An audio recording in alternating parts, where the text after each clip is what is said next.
الأخت هذه اللي شريت قماش وأعطتها الخياطة، هذا يسمى في الشرع نتاعنا عقد استصناع. يعني شريتي قماش صحيح 4 أمتار 5 أمتار 3 أمتار كل واحد والمقاس نتاعو، أعطيته للخياطة واتفقت معاه على شكل معين في تفصيل هذا القماش، وهي خالفت ذلك. الصانع الذي يكون العقد بينه وبين الطالب لصنعته واضح، يعني واضح المعالم، ثم خالف يضمن باتفاق، يضمن إلا إذا عفى عنه صاحب المشروع يعني صاحب القماش. أما هو إذا أفسد العمل ولم يتمه ولم ينجزه على ما تم الاتفاق عليه فهو ضامن. وش معنى ضامن؟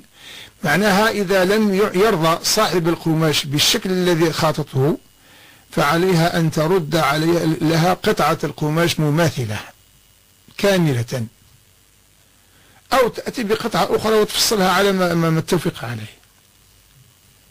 الآن هي راحت ما ردتش عليها مغاضبة، ولكن لم ترد عليها. هل تذهب تأخذ هذا الفستان وهذا المخيط وتدفع لها الثمن وهي ثم لا تنتفع به، أم ماذا تفعل؟ والله هذا أمر يرجع إليك.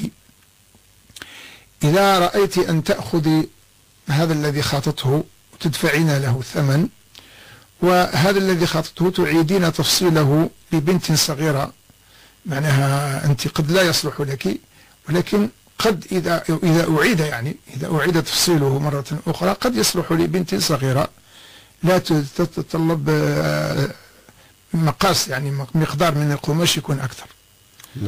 والله أعلم.